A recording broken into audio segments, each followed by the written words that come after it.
สวัสดีค่ะวิดีโอนี้สอนทำสร้อยข้อมือลายดอกไม้สวยๆค่ะ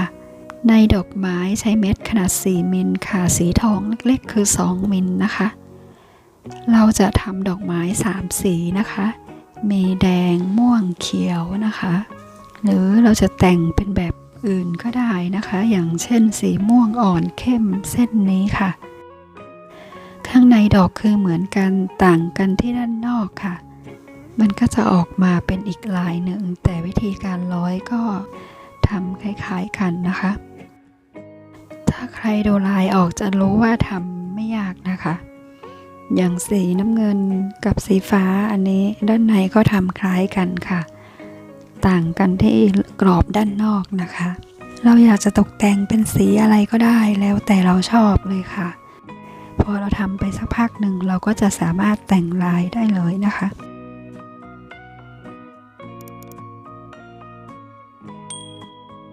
ใช้ลูกปัด2มิลกับ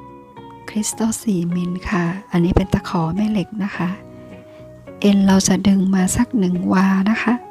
ยาวหน่อยนะเพราะเราจะทำ2แถวค่ะเริ่มต้นให้ร้อยตะขอลงไปก่อนค่ะจากนั้นร้อยตัวสต็อปเปอร์ลงไปกับเอ็นทั้ง2เส้นเลยนะคะ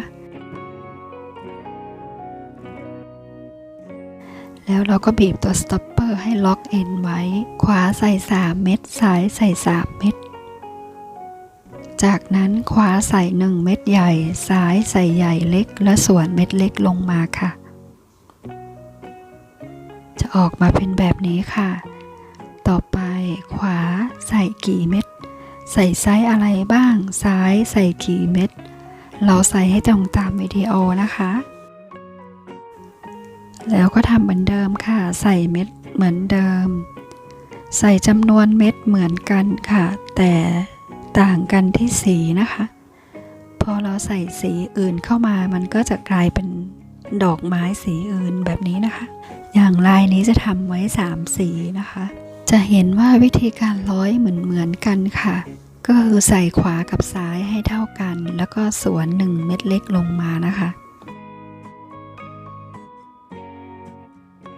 ร้อยเหมือนเดิมขึ้นไปเรื่อยๆจนได้ขนาดความยาวเท่าข้อมือเราแล้วให้ใส่เม็ดทั้งขวาและซ้ายให้เหมือนกันนะคะจากนั้นใส่ตัวสต็อปเปอร์ลงมากับเอ็นทั้ง2เส้นเลยนะแล้วก็ใส่ตะขอลงไปค่ะ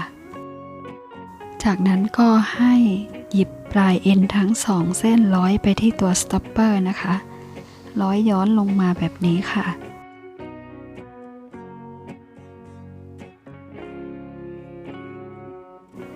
แล้วก็บีบตัวสต็อปเปอร์ให้แน่นนะคะล็อกเอ็นไว้ค่ะเราจะทำแค่ลายแบบนี้ก็ได้ก็จะเป็นดอกไม้เล็กๆน่ารักค่ะแต่วิดีโอนี้จะสอนเพิ่มเป็น2แถวขึ้นมาแบบนี้นะคะเอ็นที่ค้างไว้เมื่อกี้ให้เราร้อยต่อย้อนลงไปเลยค่ะใส่3เม็ดแล้วก็ร้อยสอดเอ็นไป2เม็ดที่วงกลมเมื่อกี้ค่ะสอดเอ็นมาเม็ดที่1เม็ดที่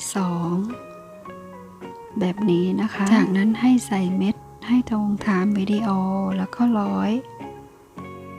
สอดเอ็นขึ้นไปค่ะ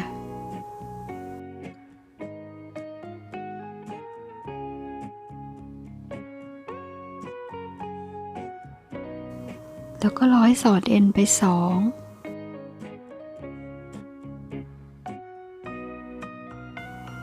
คือจะทำตรงนี้ให้เกิดเป็นมุม4เม็ดเรียงกันแบบนี้ค่ะแล้วก็ใส่เหมือนเดิมค่ะเล็กใหญ่เล็กนะคะ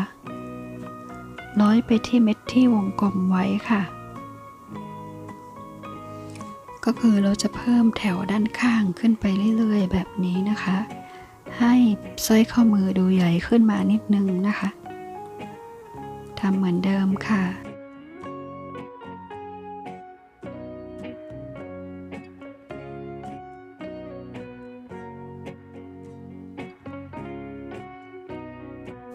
เราจะทำซ้ำๆแบบนี้ขึ้นไปเรื่อยๆจนสุดแถวเลยค่ะ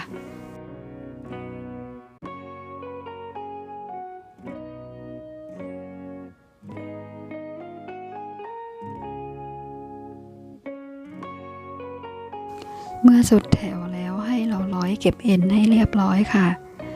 จากนั้นให้เรามาทำอีกข้างนะคะทำเหมือนเดิมค่ะ ใส่3 เม็ดลงไปแล้วก็ร้อยสอดเอ็นไป2ค่ะให้เกิดเป็นมุม4เรียงกันนะคะ จากนั้นก็ใส่เล็กใหญ่เล็กแล้วก็ร้อยสอดเอ็นไปที่เม็ดวงกลมสีแดงค่ะเราจะทำซ้ำๆแบบนี้ขึ้นไปเรื่อยๆจนสุดแถวเหมือนกันค่ะ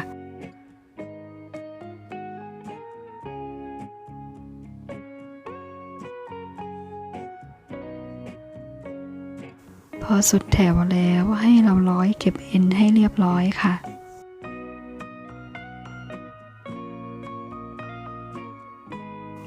ก็จะออกมาเป็นสร้อยข้อมือแบบนี้นะคะเป็นดอกไม้อยู่ตรงกลางค่ะด้านข้างก็จะเหมือนเป็นกรอบ2 แถวขึ้นมานะคะเราจะร้อยแต่งยังไงก็ได้นะคะอย่างสีม่วงนี้ต่างกันที่กรอบด้านข้างแถวนอกค่ะสีฟ้านี่ก็จะคล้ายๆกันแต่ไม่เหมือนกันนะคะงานลูกปัดเมื่อเราหัดทำไปสักพักเราก็จะดูลายออกเลยค่ะว่าแต่ละลายทำยังไงนะคะทำไม่ยากค่ะและเราก็สามารถตกแต่งลายได้นะคะคลิปนี้ก็จบแล้วนะคะขอบคุณและสวัสดีค่ะ